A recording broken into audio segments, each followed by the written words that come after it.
girls that are going to be racing here on the same course over the same distance, 5,000 meters. Feel as though it will be as competitive as what we saw in the boys' race? I think so, but with a little bit more intrigue because there have been disparities in form for some of the leading runners. So, for instance, if we were to go back and take a look at who our top finishers were last year or the year before, Helen Sachs won this race 2 years ago. Isabella Keller was third last year. Libby Dowdy was fourth last year, but Libby Dowdy isn't even amongst the DieStat top 30 this year. I think she'll be back for this race. Mallory Weller is somebody else that we want to take a look at. But I would say the nominal favorite would be Mia Serwa from Barrington, Illinois, the sophomore. She was 27th in NXR Midwest last year, but she was the Illinois 3A cross-country championship this year, won by 37 seconds in a very, very good region. Now, on the key teams, Paul, I'll just take it away from you. Sorry about that. Runners High from Washington Township, Michigan. They're a very, very deep team. Nearly everyone is back from last year, led by Natalia Garamisu,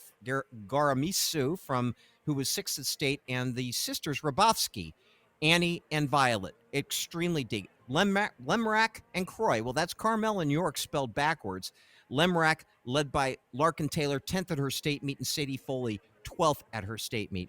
Croy, York, so Barrington, York, and Downers Grove are separated by 2 points at their state meet. Now, Barrington has lost their number 2 runner, Scout Storms, who was their number 1 runner last year at NXR.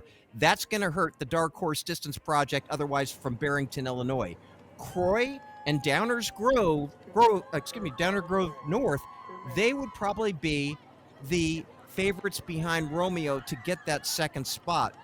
And by the way, Paul, Downers Grove North, they were second last year in this meet. They could, in fact, make it a double win for Downers Grove North on the boys and girls side today from a team perspective.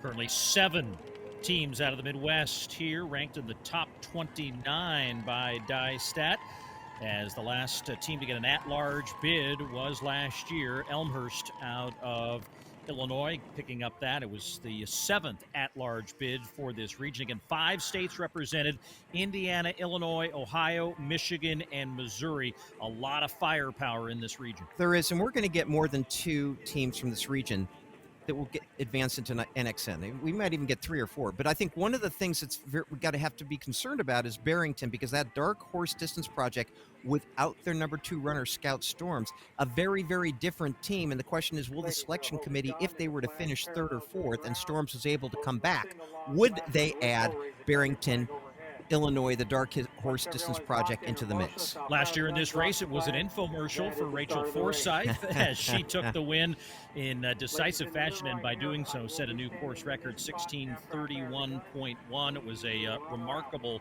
solo effort here, which we don't think we'll see here. You know, that time 7 seconds faster than any time ever run by a high schooler on this championship course in the history of this venue. And to buttress her bona fides, she took 2nd at the Great Lakes NCAA Regional on Friday as a freshman, 2nd. But I will say this, Helen Sachs has the 3rd fastest time ever on this course, and Helen Sachs is in this race, and she won NXR 2 years ago and has won just about everything this year. 9 out of 10 races.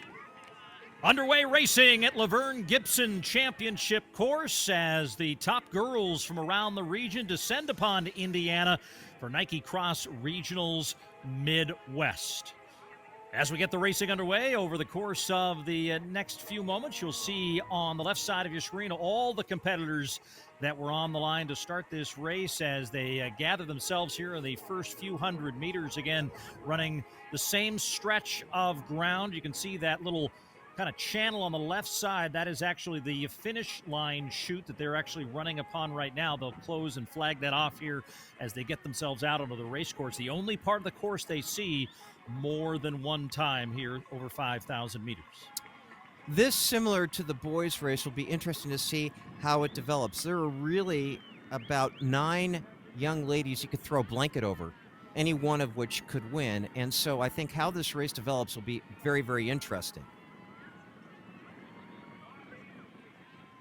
Isabella Keller is one of them, Paul, that wasn't on kind of the die-stat preview, but she is the leading returnee in this region, has won 7 of 8 in 2024. She lost to Kate Foltz at the Illinois 1A Cross Country Championships. But sometimes you have a bad race, right? Sometimes you just come up a cropper, whether it's illness or fatigue or whatever. We got Julia Score, bib 1860 in the early going here, 5th at the Indiana State Championships, 5th here at Nike XC Town, was 7th in this race a year ago and got herself a spot in NXN, where she finished in 41st. And then center a picture in the white over pink. That's Sudara Weber, the Illinois 2A state champion in the early going. Victoria Garza is also there, 24.93. So some of our early favorites now emerge from this pack. And already a little bit different than the boys race here, Tom, as we're starting to see a little bit of separation from the first, what you call first fifth of the field. And Weber, Paul, undefeated. She's the only one in this field other than Victoria Garces that is undefeated. She was undefeated in 10 races in 2024. She's never run an NXR before, and she's right up there. I think it's also interesting on Score, who you mentioned from Indianapolis. She's got the Mighty written on her right leg. Be interesting if Val Constein, if she were to win the race. I'd love to know what that Mighty means. On the far left of your screen, that's Kate Foltz, bib 505, the junior Illinois 1A state champion. Another person is pretty comfortable and confident on this race course. But we get this first and really the only major downhill descent here, just about 3 minutes into the race. You see the course tracker powered by Athletic on the bottom left of your screen. And below, you see that descent on our elevation tracker that will follow them all the way through this 5,000-meter distance. Great shot from up above here, but a really big spread now between first and last as the pace here in the front really pushing things. Yeah, you see a lot of different styles here in terms of running mechanics, and right now number 1647 in the all-white, Libby Dowdy, right? Yeah, Libby Dowdy, the junior, 6th at the Indiana State Championships, 4th here a year ago. So I think she got downgraded because she finished 6th in the Indiana State Championships. She was 2nd in the Nike cross-country town Twilight, okay? I rate that a little bit higher. She had maybe a bad race in Indiana. As you mentioned, she was 4th here last year, 17th at NXN in 2023. As we look again high above, now even more separation here from the lead group. Also noting that Mia Serwa, the sophomore from Dark Horse, is also among the leaders here. When we go back to that shot from the Gator, she'll be on the fence side of the race, just kind of comfortably moving herself up and now trying to hold contact here with a little bit more separation coming with each stride. Look at 24.93 in the violet. That's Victoria Garces. She is the highest rated runner in this field, ranked number 7, undefeated in 6 races. She won the Michigan Division I state championship by a whopping 34 seconds over Helen Sachs, who's the 3rd fastest runner ever on this course. Garces very comfortable there, tucked in behind the leaders. Let them do the work. Let them deal with the wind that's on the course. Helen Sachs there in the middle of the picture between Dowdy in the white and Serwa in the dark singlet over red. Coming close now to our first split opportunity. That'll be at the mile. We'll also see not only where the individuals are in relation to each other, but of course that all-important team race for those 2 automatic bids. We should see something between 5:10 and 5:15 here on this first mile, I'm hoping, and it is 5:14. Serwa, Dowdy, Weber, Daniela Scheffler, who we have not mentioned, but Daniela Scheffler won the Ohio Division I cross-country championships and is a real player. Sachs, Garces, Foltz, Mueller. Is this a leaderboard or what?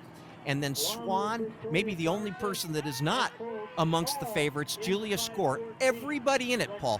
All of the people we set up for this race, it is going to be an absolute burner down the stretch. Annika Swan was 14th here last year, the Illinois 2A runner-up at trying to get herself, staying in contact here as we've seen a little bit of separation from the lead group. As we look down, it's 2.7 seconds, the spread between first with Sirois and score in 10th, and then another second or so behind to Natasha Dudek in 11th. And then, already now a big delta, 10 seconds back is 25th position. So we're starting to see that separation at the top. I believe Natasha Dudek, by the way, is the sister of Sophia Dudek from Stanford. Her father's a professor.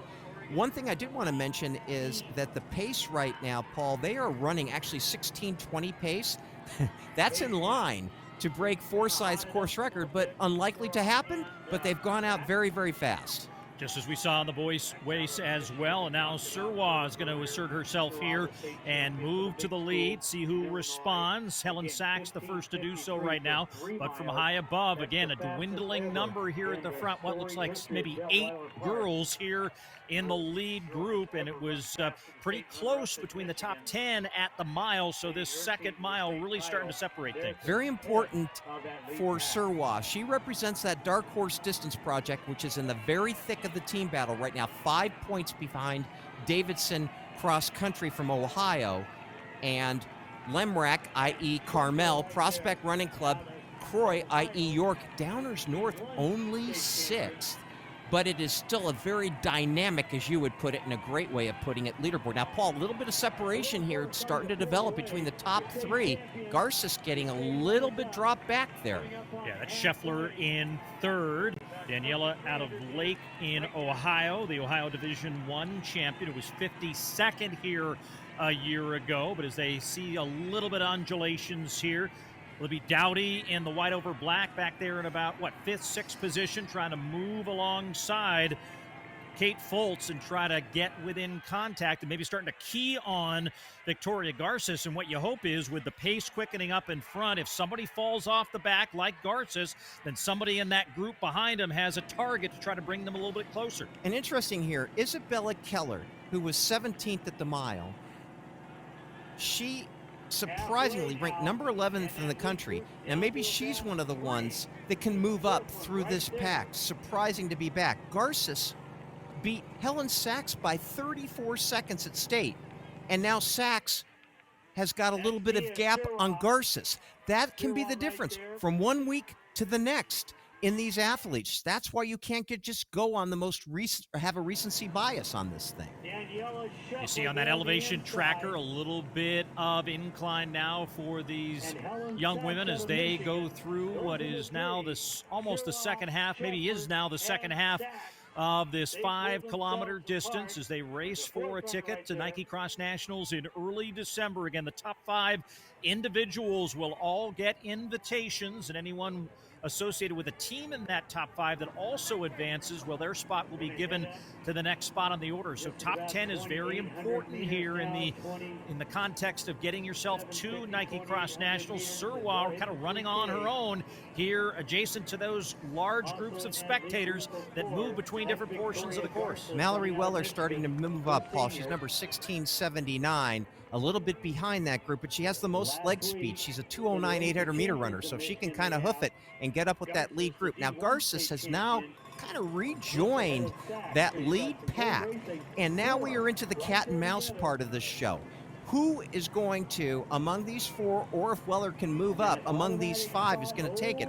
Scheffler, kind of the surprise in this, although she did win the Ohio Division I title. She was 52nd in this race last year and hanging very, very tough.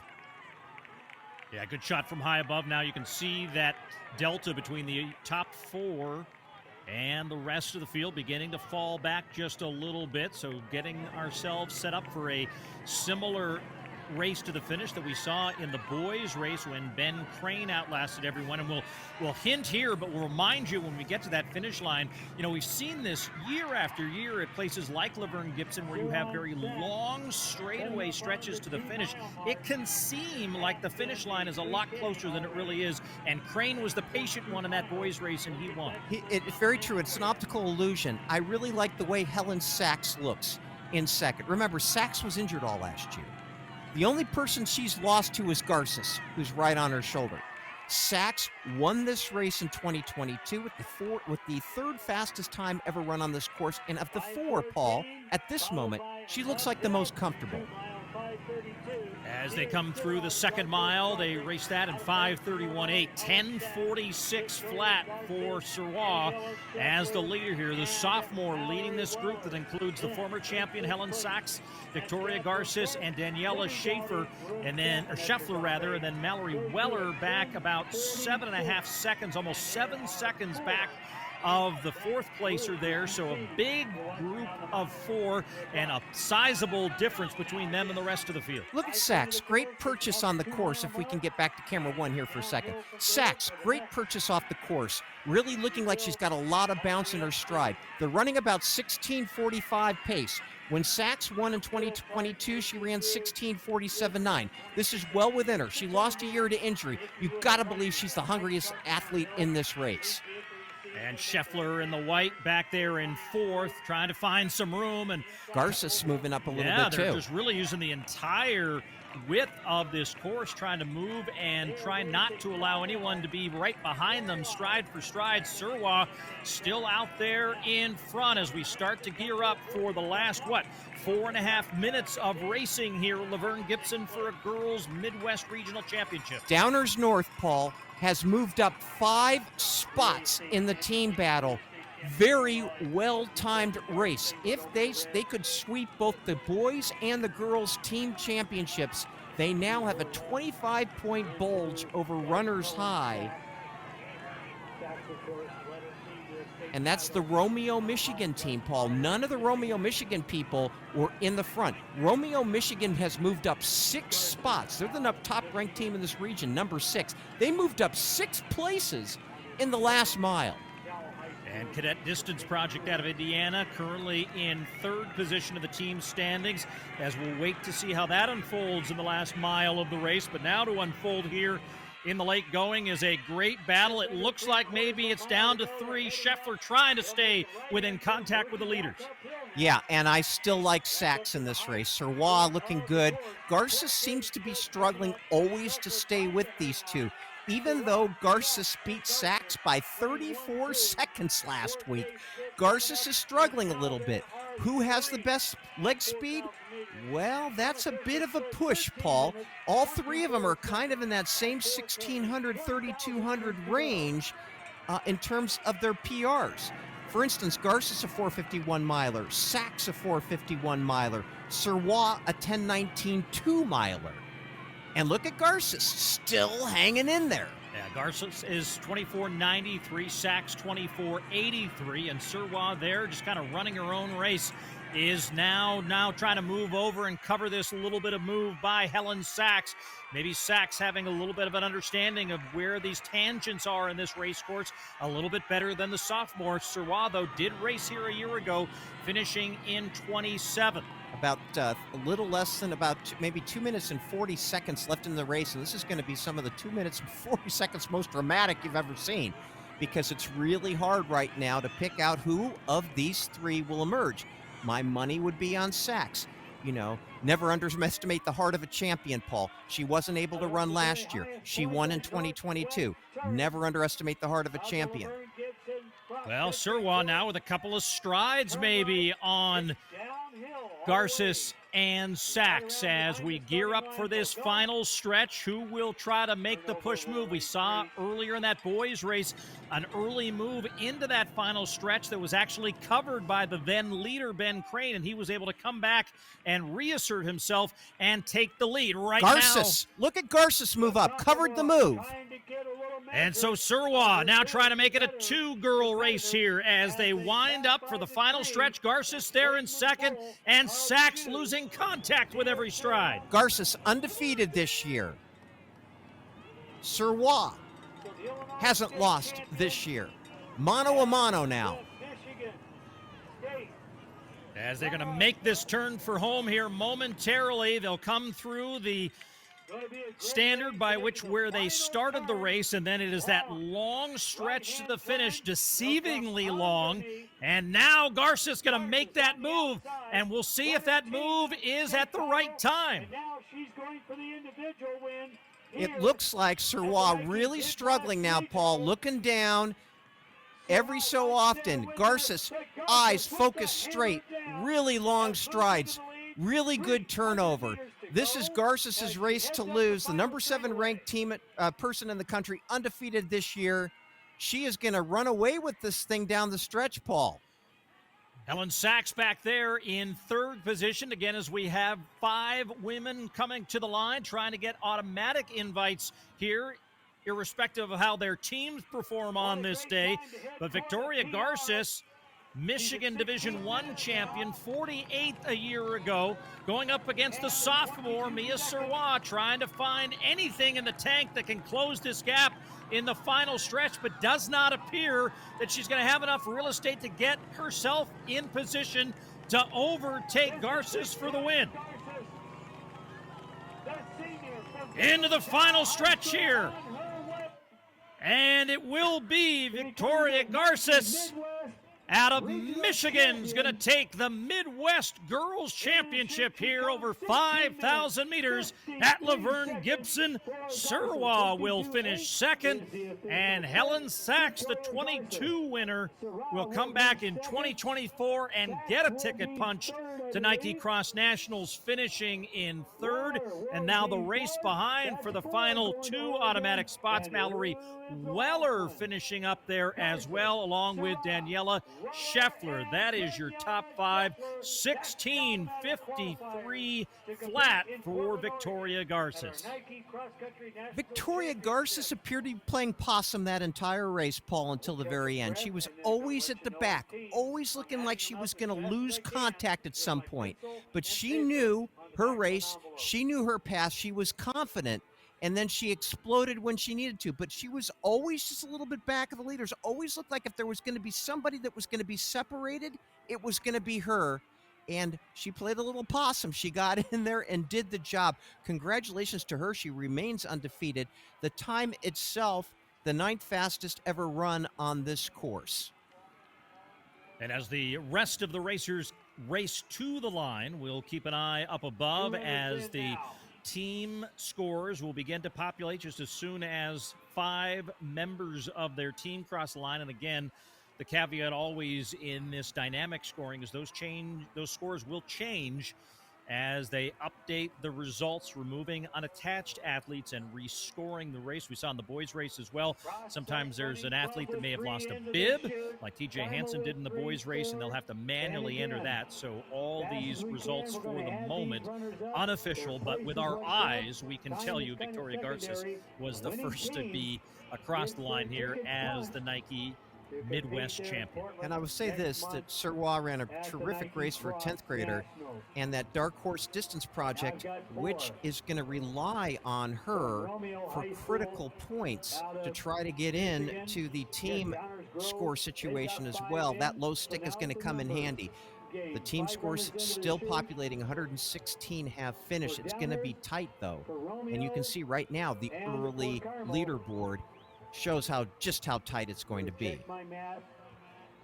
And again, updating with every unattached athlete getting removed from the field. So those scores now just a 1-point difference between Downers North and Runners High for that first automatic invite. Lemrack, a very consistent performer at this Midwest Regional, currently in third.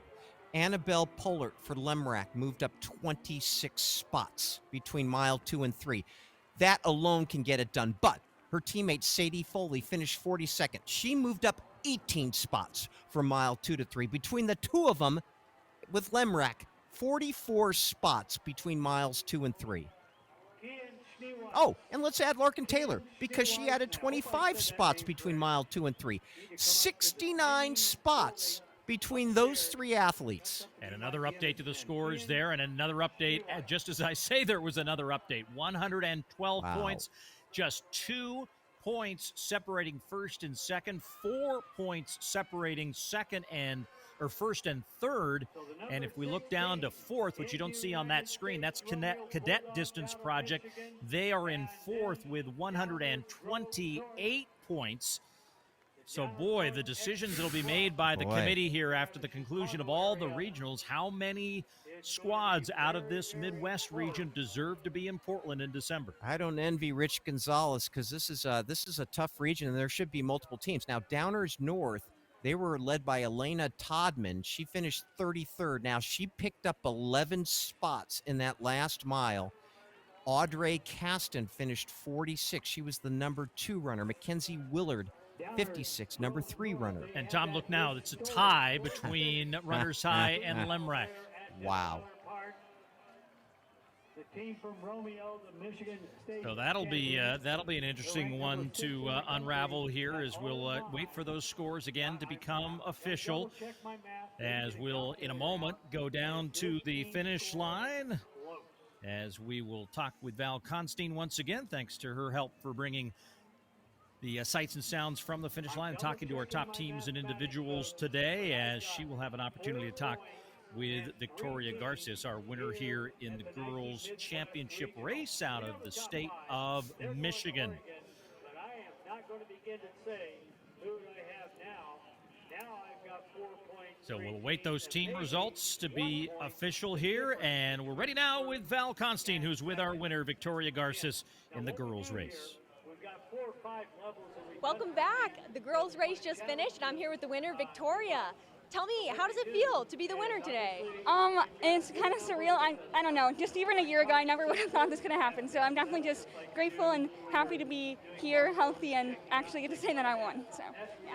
Awesome. It looked like a battle there from the start. Tell me, when did you think, oh wow, I can win this thing? I mean, I felt really good the whole race, and I don't love starting super fast, so this race definitely I knew I'd have to get going and get out pretty quick, but honestly, still the 2 mile, I felt really good, and I was with I think 2 other runners who were just kind of pushing the pace along, and I was just like, all right, I'll just stay with them, and then I think with 800 to go, I kind of started kicking and ended up, separating. Wow, that's amazing. Well, great job today, and we'll see you in Portland in a couple weeks. Yeah. Thanks very much, Val. Paul, Downers North, 3rd at the state meet a week ago. They lost by 2 points and ended up 3rd. Today, they're holding on for dear life. They lead by 1 point right now over Runners High, which is the Romeo, Michigan team that was ranked number 6 in the country. Downers Grove North could sweep both the boys and girls team battles after Downers North was third in their state meet last week. As we look now, that difference just 1 point between Downers North and Runners High. Lemrack has now moved into 3rd, where they are 3 points behind Runners High. Runners High trying to become just the 2nd team from Michigan on the girls' side to represent the Midwest region at Nike Cross Nationals. Oh, by the way, if you're asking what might be the tiebreakers, we had a tie there a moment ago. They would go out to the 6th place runner. And it looks like Runners High has consistently had a good, in fact, it was a great sort of spread there. Yes. But their 4th, 5th, and 6th runners were 37, 47, and 49, where Lemrack's was 45, 50, and 78. So running as a team would have had some bearing had that ended up in a tie. It looks like right now it's going to be pretty safe to say Runners High is going to get that 2nd automatic. And this has been their MO all year, Paul. They're a very deep team. They returned almost every single runner from that team that finished 8th at regionals here last year, and the Rabowski sisters came through again in the clutch for Romeo, a.k.a. Runners High. But I'll tell you what, Carmel, a.k.a. Lemrack, really came on to that last mile, boy, picking off people left and right. What a fantastic team battle, and I just can't see how Rich Gonzalez and the selection committee wouldn't bring Lemrack into the fold for the NXN championship. There is no lobbying unless you're getting paid by one of these schools on their behalf, but Rich does a great job, and again, it's a tough decision to be made, but the reflection and the goal, obviously, is to reward teams for their performances here at regionals and try to put the best teams in the country on the line when it matters most in that first weekend of December at Nike Cross Nationals at Glendoveer Golf Course in Portland. What a finish we had on that team race with just 4 points separating 1st, 2nd, and 3rd. But Downers North had a great day in Indiana. First the boys, and now the girls, regional champions. And our girls squad here now down at the finish line with Val Constein. What a close women's race. So, girls from Downers North, it looks like you guys won by 1 point. Tell me, how does that feel? And who's your 6th or who's your 5th girl? Hi, I'm Lily. So we felt great. Our state meet was last week, and we lost by 3 points. So we know like how close call everything is. So we're just excited to race out here together, all of us, and just to represent our school and our town. That's awesome. So you guys are headed to Portland now. That's going to be super exciting. What's the plan here for the next 2 weeks before then? I think just really prepare ourselves, work together, just keep building, having fun especially, and just really working toward that goal of representing ourselves in the national level. That's amazing. Well, it sounds like you guys have a lot of teamwork and a lot of camaraderie. What are some important parts of that for a team? I think we've grown really close. I mean, I'm a junior and then the rest of them are seniors, and we've been running together for like all of our high school years, and just like making memories, having fun with each other, and just knowing that we're out there together as a team. Well, congratulations, girls. We'll see you in Portland. Thank you so much. And thanks, Val. We'll see you in Portland as well, as all those elite athletes, very much a part of this fabulous experience these athletes will have in Portland as they get a chance to rub shoulders with some of their heroes, and the conversations that are had in the margins between when they arrive and race day, immeasurable to the growth and development of some of these young athletes as they have a chance to connect with people that they look up to at the highest possible stages of cross country and track and field. As we look now at the final results for the final time, Victoria Garces takes the win here on this beautiful day in Indiana, and one of the closest finishes you'd ever want to have in the team race for the girls Downers North. As we look back on this girls race, what are your thoughts, Tom? My thoughts on on both races in general, Paul. This is one of the toughest regions in the country. Okay, very, very tough. And when a team like Downers North can win both boys and girls team championships, that is extremely significant. And kudos and hats off to the people that run that program, because they're doing a marvelous job.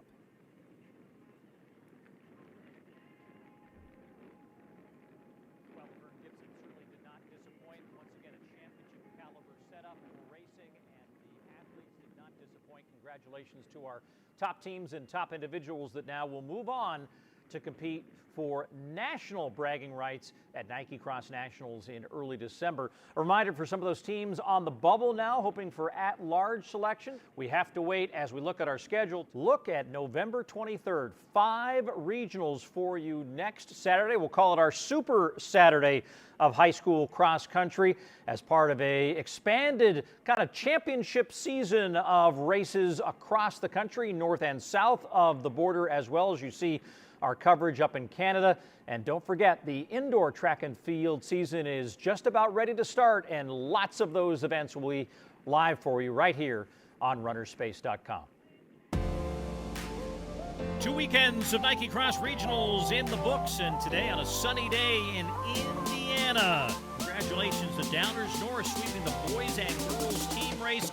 Ben Crane takes the boys' victory. Victoria Garces on the girls' side.